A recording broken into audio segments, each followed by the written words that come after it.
So welcome guys to another SCPH replay sent in by the community. This one's gonna be a PVC from yesterday. Game number 2 in the BO3.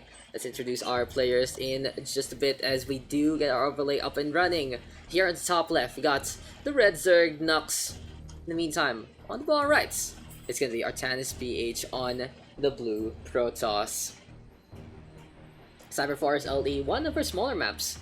We'll see how this is gonna pan out for both of our players. Nuks might be able to actually go for an all-in at the start, Roach Ravager later on, but an early pull might make a difference to go for the aggression. Meantime, Artan is playing it safe already, wants to go for the economy, wants to go for that second base, and it is gonna be Hatch first instead for Nuks. So both players looking to go into a macro-oriented ideal instead. So what can Artanisph do better in this game? He lost the other game against Nuks. It was a long haul. Artanisph trying to catch up as much as possible on the Protoss, but a few failed attempts there with some drops, with some oracles. Just not enough pressure being applied against the Zerg, and it just became a tidal wave too strong. Broodlords by the end. It was Roaches, Hydras, Broodlords, Corruptors, even Swarm Host there from Nuks. A scary army composition. And in the meantime, the mech-based army from the Protoss was just too small. They were really good units, yes, but they are not going to be enough against that much opposition.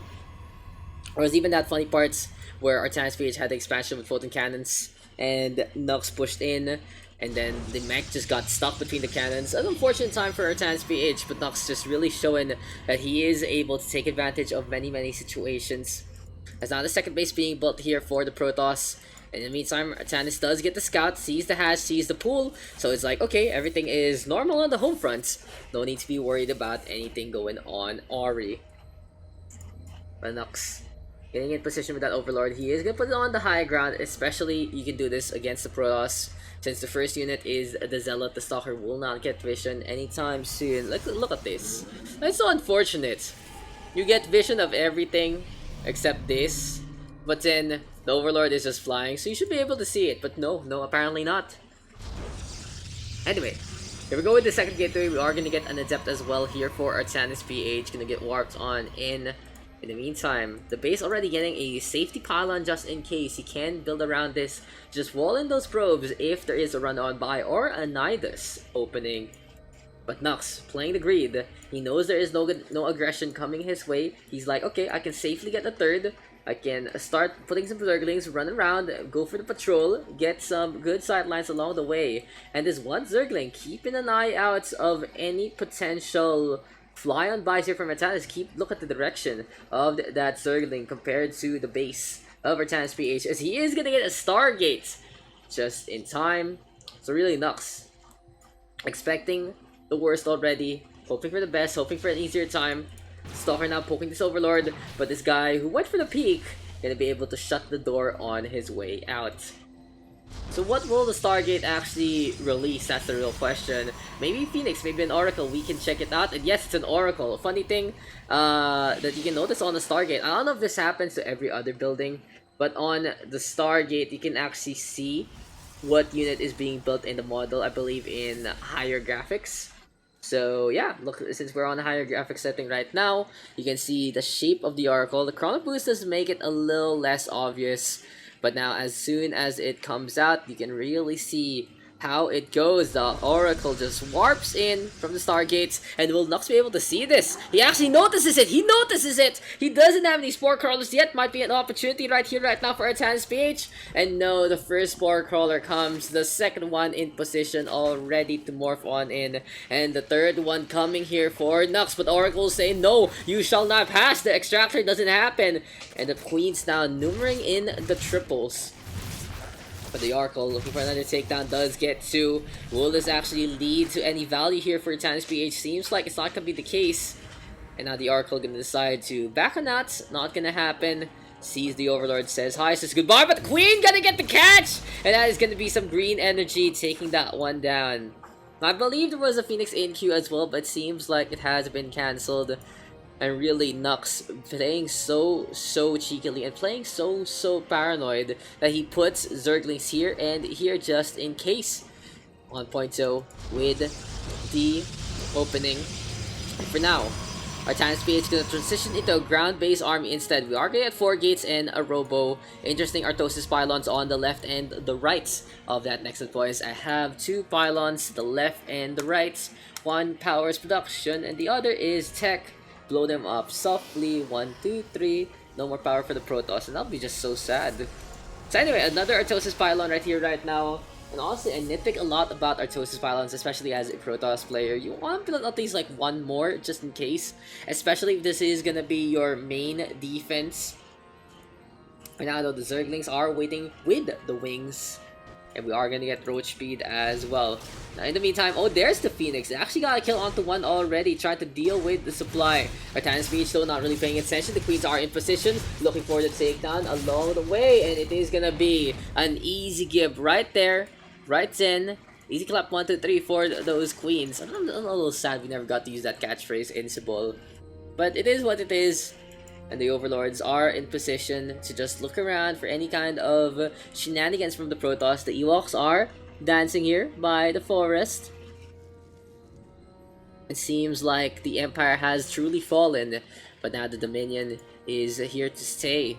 But anyway, Protoss army and the Zerg swarm gonna be meeting in pitch combat very soon, as the rocks are being broken right here, right now by Nuks.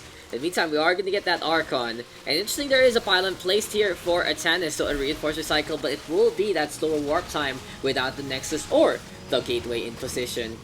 Now, what is Artanisph really waiting for? It seems like he's waiting for that Nexus point, but no, not gonna happen, because here we go with the attack from the Ravagers, the Roaches, and the Zerglings. And you can really see that the Zealot Warpin taking way too long. He loses the front line already, has to give ground. Gonna go for another Archon all the way in the back, and again, the Zealot Warpin gonna take so long. He needs more Zealots than this Prompto, but he's not gonna get it as of yet. Now, some Star Step there from Roaches and Ravagers. They are gonna go for the push. The Guardian Shield doing magic, but it's not gonna be enough. The Archons, though, on top, beautiful load on in there from Artanisph, saves the Archon out of nowhere. But the Corrosive Bile in position, not gonna go for the Archons, instead into the back line. And the Warp Prism Micro working well for SCPH, but Nuks still able to win that one out. And will happily retreat with a little bit damage done against the Protoss. So yes, another nitpick here for a Protoss. You wanna be able to warp in on the Warp Prism instead for that quicker cast time. In the meantime, more Archons being built after the High Templar are warped into the battlefield.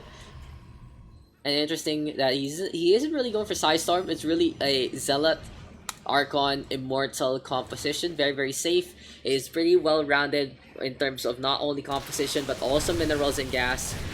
In the meantime though, the Zerglings going for the surround. Nexus point quite low already. Will it be able to stay alive? Not gonna happen. No cancel as well. And the probe who was in charge of that one will get summarily fired.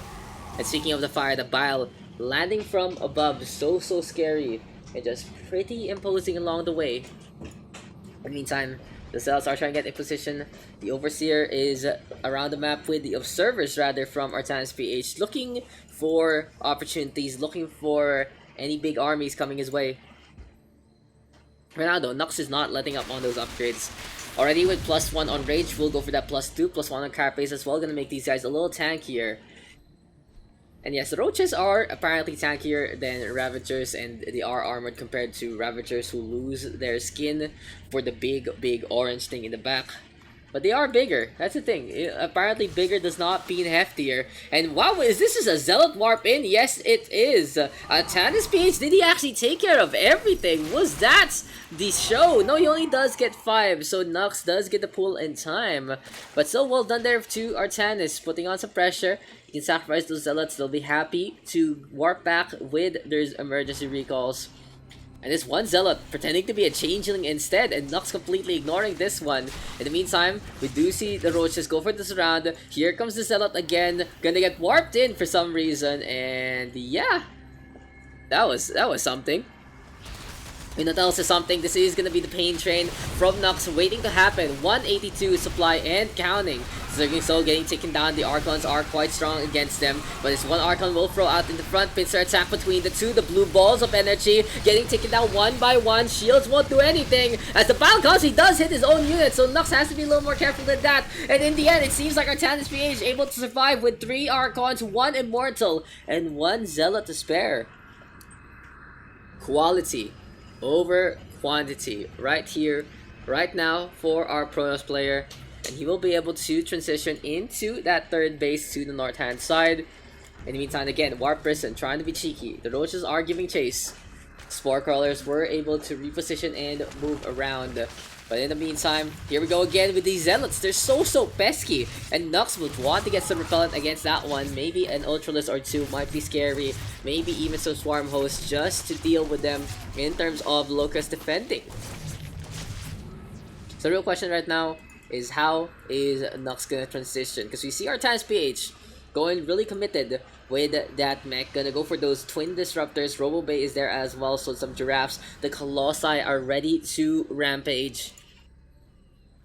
For the time being, the Protoss is very low on minerals. He's always using them, which is a good sign to see. But it really goes to show that there's so much pressure being applied by Nuks that Artanisph needs to keep creating, needs to always be on point with the micro to stay into the game. On point with the macro as well, going to be very important to get enough of the Zealots and anything else that he needs. But anyway, more Archons is never really a bad idea, honestly. They're very strong, they have splash damage. I think the only time you don't want to go Ultimate Archon is when your opponent does have something like EMP to deal with you very quickly. For now though, Nuks gonna go for Mutalisk, and is this actually a safe bet for our Zerg player? He's on Spire Tech, he is on coming rather to Hive Tech as well, and with 14 Mutalisks, this is pretty much a heavy investment. The Archons, of course, can take them down quite easily if they clump up into the Mutable that we know and love. So it's gonna be up to Nuks to micro this one out. The Warp Person now being built as well, just for some shenanigans. We are getting a +1 flyer, so keep an eye out on the Mutas, keep an eye out of the Zerg ground army as well, and the Artana is going to be able to see that one coming. It's always fun to see why, lads, you cannot really see that one happening. The Adepts though, hiding on the side, and I guess the Proxy Pylon will get caught here. So Nuks gets that one done, and now the Mutalisk into the main base, cleaning up these workers very heftily. And Artanisph caught with his pants down, nothing protecting his main base. And this is the problem with the Artosis Pylon, because Nuks will see this. He might want to take care of the Pylon instead of the Templar Archives. Just one shutdown will be the show. The Glaive Worms are doing that needs to be done. The Psystorm cannot happen. The Forge next on the list. And where are the reinforcements all the way out in front? Artanisph gonna go for the base race instead. And the Mutalisk gonna get the damage done. Stalkers, of course, will be pretty good against them. But it won't be enough so far, because the warp cycles are being delayed here by Nuks. Again, he could have gotten the Pylon, and that would have been the show right there, right then. But for now, Artanisph still in despite mass recall. Gonna go for that one, the strategic recall onto those Nexus points. And these probes getting taken down left, right, and center. The floating cannons this time are doing work. But honestly, Nuks just knowing exactly when to attack. The Mutalisk getting some really good value right there, right then. Artanisph making the big mistake of not defending this as much as he can. Didn't put any cannons, didn't really bother, didn't put any other pylons in the first place, and if Nuks only just went for the pylons, this could have been game over. But still, seeing the army supply of both, this might be game over right here, right now. 115 to 57, big hit from the Purification Nova. The Roaches are gonna bounce on out. In the meantime, the Warp Prism being chased after, and that's one Robo Build unit gonna get taken down pretty handily. The Lego pieces just falling apart at the seams. For now though, drones still keeping up with the work. The Argonate Corruptors, and it seems like a Great Spire rather is gonna be into our near future. +3 already on attack for range, +3 on Carapace as well, and really good top-ups right here, right now from Nuks. This might be the beginning of the end for SCPH, but the Archons will want to do something about it. Nuks microwing well, the Mutal is gonna fly onto the south side instead. We'll go for the primary base, and the one pylon goes down. Everything is unpowered. Will he actually see everything else? Come on, this one pylon. Come on, man. One more Artanisph pylon, and that will be the show. No more warp cycles, no more gateways being powered. But it seems like Nuks doesn't really care about the power. He is gonna be powerful instead out in the front. Artanisph can decide it's time to attack. This is the only opening, and look at how many spine crawlers Nuks is building out in front. He doesn't even care anymore. He has 5.5k minerals. He's just toying with his opponent right now. He's able to get takedowns easily, and the creep tumors in position. Will that actually block out the Protoss? Seems to be the case. Artanisph trying to play the funnel. Of course, the Archon's gonna love that splash damage with the Side Shockwave, but still the Mutalists are going for that Artanisph pylon. It's finally happening, guys. The Archons, though, are gonna get warped on in, but this might be the show that one pylon is gonna be enough. No, it still doesn't happen. Why? Why, oh why does no one ever believe me about those pylons? Anyway, now we are gonna get the third base as the primary. We are looking into a fourth here for the Protoss as well. And the Archons are in position. The Templar Archive and the Twilight Council are now moved to another location. The Mule is still giving chase, putting on the same old show, same old pressure, wants to get rid of any soft structures. The Archons, though, still have something to say about it. We are gonna get the Mule is now transitioning over to go through the worker line instead, and this is gonna be so much heavy damage again for Artanisph. Can he actually still stay alive in this game? He doesn't have much minerals or gas in the bank, and the worker supply 34 to 77 and counting. 31, 30, 28, 28. So many dying left, right, and center. And yes, it's just a first world Zerg bullying the third world Protoss right here, right now. They're saying you can't make any money whatsoever. We have it better than you. We have people who fly around. And this has to be game over. Well played there to both, but Nuks is able to outmaneuver his opponent yet again and take the W. So that was our series. Again, it was, I believe, from the round number 2. And Nuks did move on to go all the way to the bitter end and be our first qualifier in the SC2 brackets. Well done there to both players, and I'll see you guys in the next one.